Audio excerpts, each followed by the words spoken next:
कल प्रश्न करा सवेरे जबलपुर में कि उत्तम त्याग और उत्तम आकिंचन में कुछ भेद पता है कि नहीं आपको? सब दंग रहेगा क्या उत्तर में 10 लक्षण तो मना रहे। उन्होंने कहा जब त्याग कर ही दिया किसी वस्तु का तब आकिंचन धर्म की बात ही क्यों करते हो? अपरिग्रह की जब त्याग हो ही गया तब आकिंचन धर्म की बात क्यों करते हो? फिर उसके ऊपर उन्होंने प्रकाश डाल करके समझाया। मैंने कितने महीन महीन विषय अपने बीच में जो प्रतिदिन पढ़ने सुनने में आते हैं उस पर अपन ध्यान नहीं दे पाते। जो विषय हमारे सामने आ रहे हैं हम उन विषयों को पढ़ लेते हैं, रट लेते हैं, बोलते रहते हैं, लेकिन उन विषयों के अर्थों पर चिंतन नहीं करते। त्याग जब जीव ने किया था तो ऐसा कह रहे आचार्य श्री मुनिराज कि भैया अभी उसने मात्र एक झाड़ू लगाई है। त्याग द्रव्य रूप में भी हो सकता है, मतलब मात्र उस पर कोई वस्तु थी उसने दे दी दूसरे को, लेकिन जब आकिंचन धर्म की बात होगी उसने मन से भी उस वस्तु का त्याग कर दिया तब अपरिग्रह की बात आई। अन्यथा तब तक परिग्रही है, भले ही पास की दी हुई वस्तु किसी दूसरे के पास पहुंच गई लेकिन मन से उस वस्तु को अभी भी ग्रहण करने का भाव है, तब तक उसके लिए परिग्रह का बंध जारी है कि खत्म हो गया। तो उत्तम त्याग में तो त्याग करा, अब उसके लिए आकिंचन धर्म में उदाहरण महाराज जी दे रहे, पोंछा लगाओ। क्या लगाओ? अभी तो झाड़ू लगा दी तो मोटा मोटा कचरा चला गया, पर जो महीन धूल अभी तुम्हारी पूरी धरती में बिछी है उसका क्या होगा? तो पोंछा लगाओ, सब समाप्त करो, तब जाकर के 10 धर्म का पालन होगा। ऐसा तो त्याग करते बोले लगती तो हाँ, अच्छी मगर हमने छोड़ दिया। हाँ, तो बाद में बोले वो तो मजबूरी आ गई थी, सब कर रहे थे तो हमने भी त्याग कर दिया। लेकिन आकिंचन धर्म का पालन करेगा तो ये भी नहीं बोलेगा हमने इसका त्याग कर दिया, तो होना था तो हो गया। उनके भोगों में फिर अंतर क्या है? व्यक्ति के माथे पर नहीं लिखा होता। पानी पीते आदमी को देख करके आप बता सकते हो कि ये धनपति आदमी है। पानी पीते आदमी को देखकर आप बता सकते हैं कि दुखी नहीं है, सुखी है।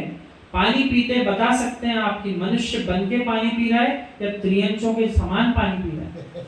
मतलब देखो, मात्र पानी के पीने से भी ये बोध होगा कि मनुष्य की पर्याय में बैठा त्रियंच है कि मनुष्य की पर्याय में मनुष्य है। ऐसा होता है कि और उन्हें जीवों को जब अपन निहारते हैं, दादाजी बोतलें रखी है अनछने जल की, पता नहीं कितने दिन पुरानी भरी, और बड़े बड़े कार्यक्रम हो रहे, बड़े बड़े पदधारी हैं और भरी हजारों की संख्या के लोगों के सामने ऐसे बोतल उठाते हैं, ढक्कन खोलते हैं और बड़ा शान समझते हैं कि हम पानी पी रहे हैं बिस्लरी का। अभी आप भैया बड़े हो गए विश्व में, अभी आप जैन धर्म के पास आओ, भगवान के चरणों में बैठो, फिर पता चलेगा हम बहुत बड़े हो गए कि हमने बहुत छोटा काम करके रखा।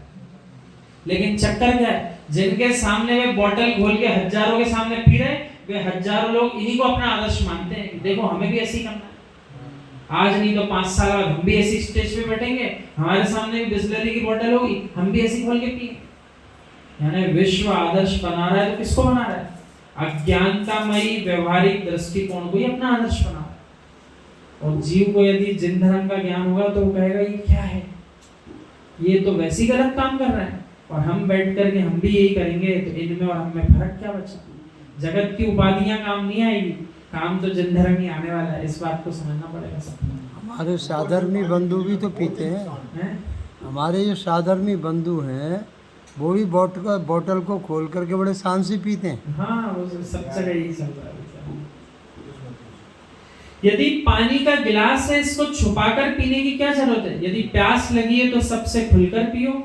गिलास उठा करके कोई देख ना ले कि इसने पानी पिया है कि नहीं, मुख पोंछकर आ गए, छुपकर पानी पीकर आ रहा है। हे मित्र, तू त्रियंच पर्याय की व्यवस्था कर रहा है, क्योंकि मायाचारी भी कर रहा है साथ। अब जैसे कोल्ड ड्रिंक आदि पी सो, बोले छुप के पी लो, क्यों? बोले सबके सामने आएंगे तो सब कहेंगे अरे कोल्ड ड्रिंक पीते। तो उसने क्या करा? पिया सो पाप का बंद तो किया, अब छुप करके जो ड्रामा करा, मुख पोंछ के आया आचार्य श्री के, तो मायाचारी उसने और कर दी। ये सामने वाला बोल भी नहीं पाए कि कोल्ड ड्रिंक पीते हैं साहब ये, और उन्होंने अपना काम भी कर लिया। अब ऐसी बात चल रही है। पानी पीते पीते भी मुख में पानी है और आवाज चल रही है छपर छपर, थूक बह रही है तेरे ग्लास के अंदर, पूरे ग्लास के पानी में तूने थूक को भर दिया, और इस आदमी से कहता है कि तू भी पी ले। ये वर्तमान का पशु है। अभी जितने सारे जीव दादाजी एक साथ भोजन पानी करते ना, तो एक दिन हमने ऐसी बीच में हमसे कहते हैं आप क्यों नहीं करते, एक ने पूछ लिया, तो हमने कहा सुनो भैया हम बता देंगे आप पूछ रहे हो, तो हमने कहा सुनो आप पूछ रहे हो, हमने कहा आप सब जो अपने मुख में एक कोर रख के ले जाते हो, सो वहां पर आपकी जिह्वा आदि जो आप अंदर ले आते हो तो लार आई, फिर आपने दूसरे की सब्जी में मिला दी, फिर इसकी सब्जी में मिला दी, फिर उसकी रोटी में मिला दी, और वो भी आपकी लार में खा रहा है, तो आपको सबको एक दूसरे का झूठा खा के कैसा लगता है? तो तुरंत उसको घृणा आ गई। सब कर वही रहे हैं, लेकिन विचार नहीं करते हैं कि हो क्या रहा है। अभी कोरोना का काल आया था ना, डॉक्टर ने सबको सुधार दिया था, लेकिन जो ही वो व्यवस्था घर से ठीक हुई, फिर सब वही चालू हो गया। और जनागम में तो पहले से ही लिखा ना, झूठा भोजन मत करो, एक दूसरे के वस्त्र मत पहनो, और एक दूसरे का स्पर्श संसर्ग कम से कम हो, इसका प्रयास करो, अन्यथा जीवों की विराधना तो होती होती है। तो झूठा भोजन जितने कर रहे हैं, मुख का लार, द्विदल के ऊपर विचार नहीं कर पाते दादाजी। बाहर जो आपकी वस्तु है वो द्विदल कब बनी? मुख की लार मिलने के बाद द्विदल बनती है। कईयों को पता ही नहीं द्विदल क्या होता है।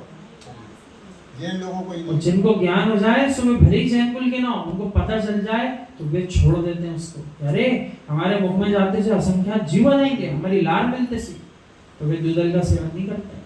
ये कुछ ऐसे विषय हैं लार के संयोग में आने से, लार के संयोग में आने से। जब तक सामग्री बाहर है कोई प्रॉब्लम नहीं है, लेकिन जो ही आपने उठाकर मुंह में रखी, प्रॉब्लम स्टार्ट हो गई, तो वे जीवों की उत्पत्ति और मृत्यु प्रारंभ हो चुकी है, तो वे दिखेगा नहीं आपको। और इतना गहनतम कई जगहों पर पालन हो रहा है। आचार्य भगवान विद्यासागर महाराज जी के संग के कई मुनिराज ऐसे हैं, वे यदि ड्राई फ्रूट में, जैसे कि आप मान लीजिए बादाम चल रही है, तो तुरंत उसके बाद बिना मुख में पानी लिए दूसरी वस्तु चले, दुग्ध नहीं लेते, उसका भी दुधल मानते हैं। जबकि सामान्यता आप देखोगे तो जैनों में ड्राई फ्रूट दुग्ध पान में बीच में भेद नहीं किया जाता, लेकिन जो ऐसे मुनिराज हैं कठोर पालन करने वाले, वे ड्राई फ्रूट में भी दो दल के जो होते हैं उसके बीच में सीधे दुग्ध नहीं लेते, पहले पानी आदि लेते हैं या कुछ और चलता है, तब जाकर के दूसरी वस्तु को ग्रहण करते हैं। दूध तो दही से होता है, दूध से भी होता है। वैसे भैया जी आगम में तो नहीं, दही नहीं, दही की भी आगम में वो दिया गया है, मैं बता देता दही हूँ। और दाल वगैरह ऐसा नहीं है, बोतल वाली। उसमें क्या है, कच्चे दूध आगम में जो दिया है वो बता रहा हूँ आपको, उसकी गाथा भी है। कच्चा दूध से जो दही तैयार किया जाता है, उस दूध के संयोग में जो दाल आएगी वो दूधल होती है। यदि पका हुआ उबला हुआ दूध है तो उसको नहीं मानता, लेकिन अपन पके हुए दूध से भी बने चीज़ को भी उबला हुआ मानते हैं। अच्छा, ऐसा सहयोग बनता है तो अपन खुला कर लेते हैं। मुख में पानी ले लो, आप मुख से पानी ले लो, तो कभी कभी ऐसे उंगली फेर के वो मुंह साफ कर लिया, फिर बीच में गैप क्रिएट करना है।